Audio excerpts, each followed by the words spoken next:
I found this while cleaning my room. Is it pretty? I just decided I was gonna wear it. Let's see. Hi, welcome to my channel. My name is Ayo, and I talk about books and K-dramas and everything in between. So if you enjoyed that, please stay a while.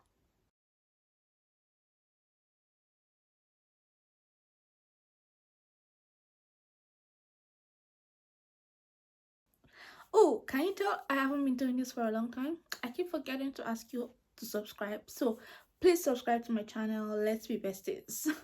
Okay, today we're going to be talking about 5 K dramas that feel like a book. The last time I was talking about K-dramas and books and how I feel about them, I had a brain fog sort of and forgot the word. But the word I was going for was intentional actually. I think that K-dramas are very intentional, just like books. With books, you take time to write them, the publication process, all of that. Every word counts, every scene counts. And I feel like that's the same with K-dramas. They sometimes you might feel like this doesn't make sense, but you're building a character. And they might be over the top, but the over the top parts actually make you appreciate the slower more emotional parts of the drama. And so you find out that so many times I've started a K-drama and I've been 3 episodes in, I don't really care. Episode 8, I'm bawling my eyes out. Okay, so that's K-dramas for you. And I feel like books are like that too. You have to give them time. Some of them you have to give them time. Sometimes you love it from the beginning, but sometimes you need a little bit of time. And I feel like K-dramas do just exactly that. Okay. Am I making sense? I hope so. As you can tell, I am always going on and on and on about something. I don't even know what I'm saying, but I hope what I'm saying makes sense. Okay, so I want to talk about just 5 K dramas that I think feel like a book. We're going to start with an OG, Descendants of the Sun.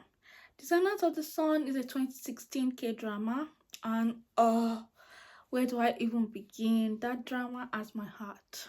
I love dots. We call it dots in the fandom. As you can tell, I'm very, very deep into this. I've been watching K dramas for a very, very long time, and dots is one that is very popular. Everybody really likes it. It has a great story, and I thought, well, I'm not really. I'm one of those people that don't really. If I don't really feel like watching something, I just don't. I don't really jump on what everybody likes. But my best friend was like, you have to see this. And I thought, okay, she's recommending it, I will. And I did, and I loved it. I was a little bit late. I think I watched it in 2019 or 2018, but it was a great drama. I had so much fun. Now, how does it feel like a book? You know those books that you're reading that are just over the top, cringy. Your friend is like, I don't really like this. Okay, why are you even reading this? But it's everything to you. That's Descendants of the Sun. Descendants of the Sun is exactly like that. It breaks all the conventions.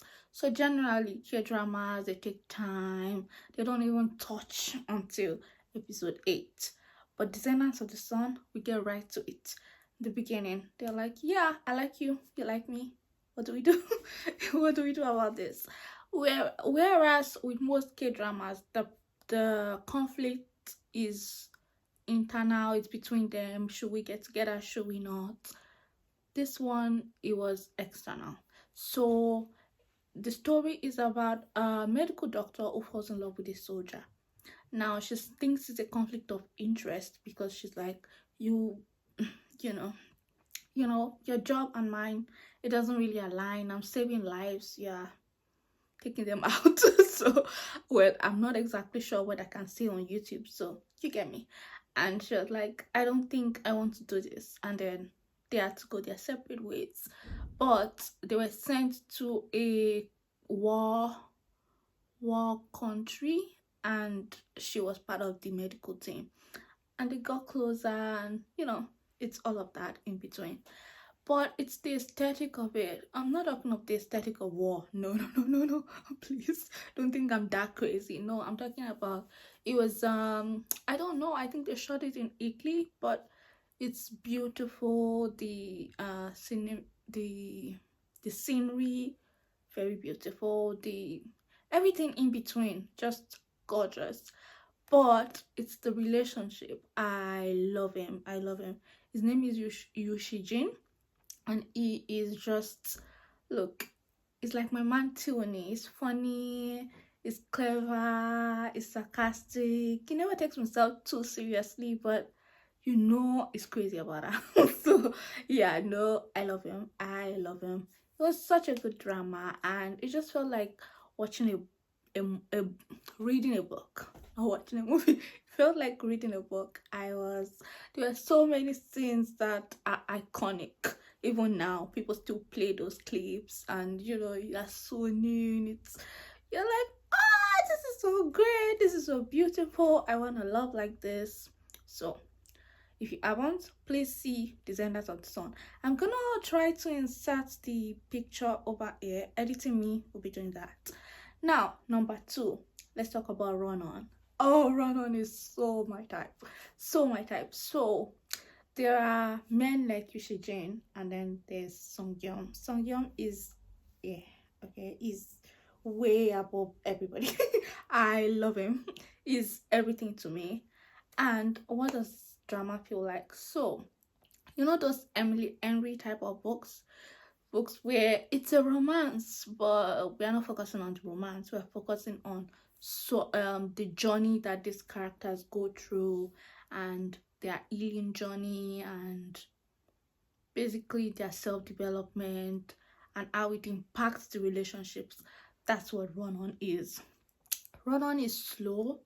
It's almost like nothing is happening. You're just watching it. Most people in the K-drama world don't really enjoy it. I've seen people say it's too slow, I don't know what's happening, but I loved it. I thought it was great.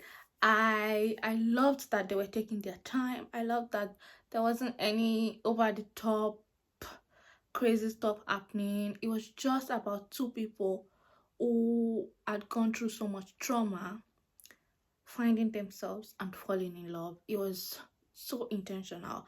And I love that we weren't just focusing on the romance, but we're focusing on their own journey, their own personal journey, and how they were trying to heal themselves.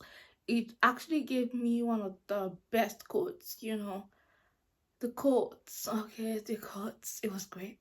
What is it? I'm trying to remember, but something about how, if just like running, if you are running, sometimes you have to slow down, and that's just how life is. If you need to take a beat, sometimes if it's too much, you need to take a beat. That's just so many other life lessons. And also, it's also the one drama that emphasizes loving yourself and how it helps the relationship, not hinders it. So obviously, not that you become obsessed with yourself, but for someone that didn't love himself and felt worthless, she was asking her partner to learn to be okay with himself, to heal himself, and how that will actually help their relationship. I thought it was brilliantly done. And just like with Dots, the scenery, the cinematography, amazing, top notch.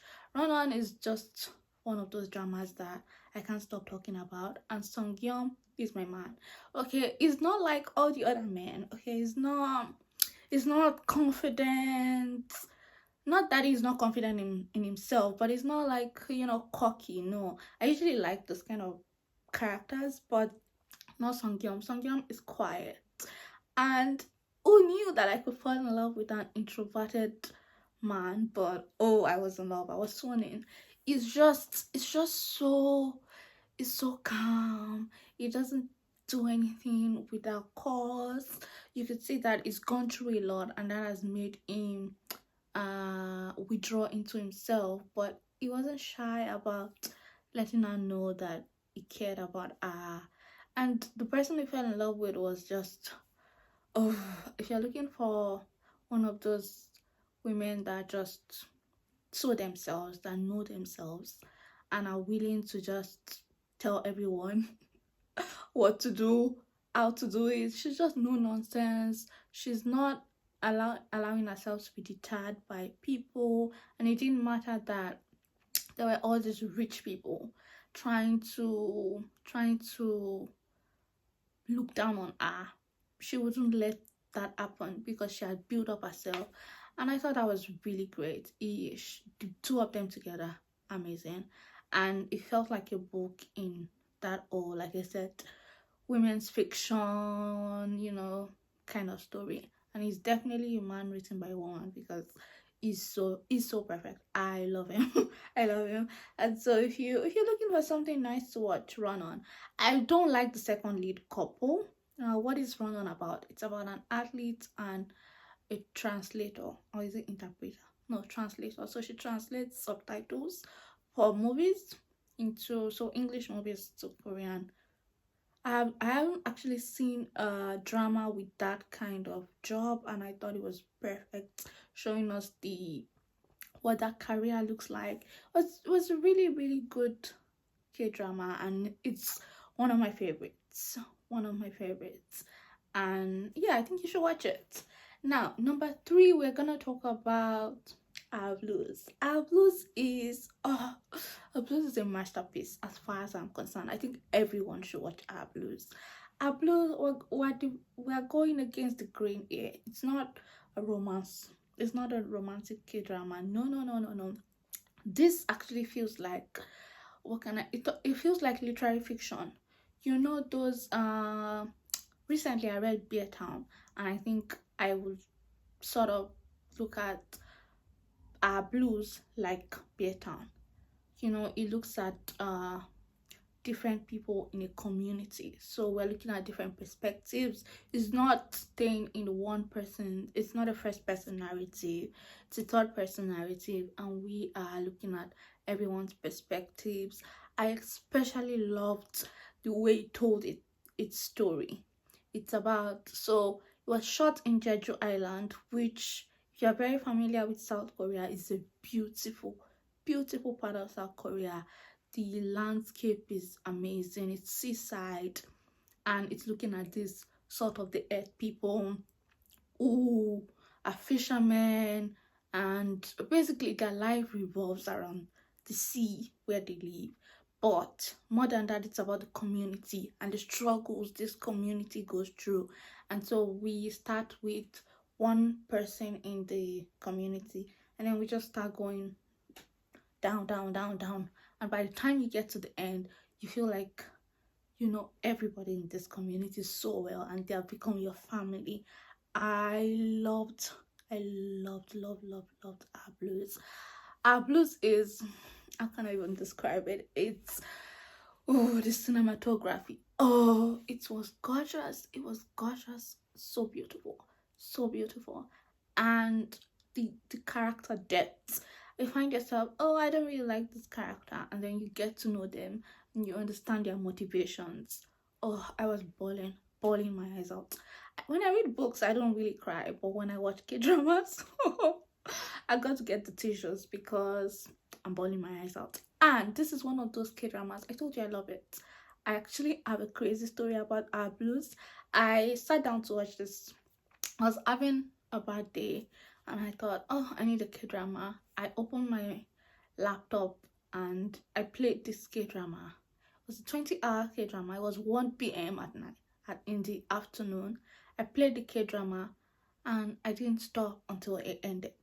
And it was a 20-hour K drama, so I didn't sleep. Okay, I just sat down straight up, watched the whole thing, and I was bawling my eyes out. Okay, it was so beautiful. I love the story. I love the people. You just have to watch it. It's a masterpiece. You have to run and watch Our Blues. Now let's talk about my guilty pleasure. I don't really believe in guilty pleasures because I'm not guilty. I'm not guilty. I just love it, and I think everybody should too. But it's not for everyone, and that is Hometown Cha Cha Cha. Oh, Hometown Cha Cha Cha is the definition of romance to me. Okay, it's enemies to lovers. It's seaside. Just I think we're noticing I'm noticing a thing here. Can you see I love inside dramas? I just love slower, more intentional stories. And Hometown Cha Cha Cha is like that. We're looking at these protagonists, protagonists. Oh, one is going through so much trauma, but he puts on a mask for everyone. He tries to, you know, put on a front, and she is just a, I'm gonna say everything on my mind kind of person. She's a bit unlikable at the start, but give it time, okay? Give it time. I love it. It's enemies to lovers. The first time they meet each other, they do not like each other. Okay, they rub each other up the wrong way. Sometimes you start and you're like, why is she so mean to him? Or no, why is he so mean to her? But it's the progression. It's one of my favorites because it doesn't it doesn't shy away from giving us the good parts. I have to be honest, I hate slow burn. I know a lot of people, this is an unpopular opinion, but I do not like slow burns. Okay. I'm not reading 600 pages for you to touch each other, hold hands on page 500. What is that? Okay, give this to me. I'm here for the love, okay? Oh no, I can't do it. But this is the one K drama that I think made sense. It followed the progression, it showed the progression of their relationship, and it did not shy away from showing us the loving romantic stuff. Okay, every every uh every season of their love had its moment, and it's in the quiet touches, the silent looks. Oh, that's what I love about K dramas. Oh, they're so intentional. They get it. Okay, it's not about people just kissing. No, no, no, no, no. That's not what this is about. It's about the slow brushes. The I like him, but do I like him? I don't want him to know that I like him. But do I say something? Do I not? The confession. Oh, Eugene. Her name is Ajin, and she's one of my favorite female characters I've ever seen in a K drama. She's not afraid to speak her mind, just like Omiju in Run On. She is so intentional about what she says, and she doesn't allow people to put her down. And I love that she goes for it. Hometown Cha Cha Cha was not afraid to let the woman take the lead. Okay, she took the lead in this whole relationship. She was first to confess, first to pull him out of when he was like, I don't think I want to do this. She was like, we're not doing that. Okay, we're in this. I want this. You are gonna want it too, because she knew that he wanted it, and he was just afraid. And he was, I'm gonna give you time. I'm gonna give you time, but we're not breaking up. I love her. I love her. I love that she did that. And that is so, like I said, it's a romance novel. Oh, that's how romance novels are, it's the romance, and the little glances in this drama. You have to tell me what you think when you start watching it and you notice those moments. I have them written down. That's how much I love this K drama. And I rarely rewatch K dramas, but this one I'll probably rewatch it twice, and I plan to do a third one because I need to pick me up. I need to pick me up. Okay, so now we've talked about how many now? Dots, Run On, Blues, Unplanned. Okay, the fifth one is A Private Life. Oh, A Private Life is so sweet. A Private Life is, those romance novels. They are just like, they're so sweet. Like, they are so sweet. Look, there are men, and then there's Ryan Gold. Okay, his name is the main male character. His name is Ryan Gold, and Ryan Gold is the standard. Okay, he is the standard. He's so loving, so supportive. There are no fights here. My man is just like, whatever you want, we're doing it. I love that for her. I love that for her. So, what's the story of A Private Life? So, it's an art curator, which you have to watch K-dramas. We get to meet so many different women in different careers and different personalities. So she's very good at her job. She becomes an art curator and is the director of the company. and the first time she met him, I don't know what he did. I think he looked at her somewhere. She was like, I don't like this man. So this is not enemies. They're not really enemies, because I think she just disliked him, and he didn't really have any opinions on her. He was just like, okay, she's fine. But something happened and they had to fake date. This was in 2019 and I watched it a while back. I don't really remember a lot of things. I have to rewatch it. I have to. All I remember is that it was so sweet. It was so sweet. And it's fake dating. They had to fake date for publicity, because I think maybe something wasn't going well and people thought they were dating and they decided to lean into it. And then the fake feelings turned into real feelings. Oh, and let me tell you, there are scenes in this K-drama and you'll just be like, ooh, they did that. Yeah, they did that. Oh, it was so perfect, so perfect. Our private life it's just so romantic. Oh, you have to watch it. So I will be putting all the clips of everyone I talk about somewhere here. Hopefully editing me, please do that. And yeah, so those are my 5. Descendants of the Sun. What else? Descendants of the Sun, Run On, Our Blues, Hometown Cha Cha Cha, and A Private Life. Watch those 5 and come back and tell me if you love them. If you didn't, that's okay too. You can tell me in the comments. Please also comment, like, and subscribe. Stay a while. Thank you so much for hanging out with me today. I've really enjoyed it. I know I was supposed to film the January wrap-up, and I will. But first, I plan to film a vlog, so everything vlog. Yeah, it's a surprise. I'm not gonna tell you everything, okay? Oh, just wait. We're gonna do this. Thank you for hanging out with me. It's been great. My name is Ayo. See you soon. Bye.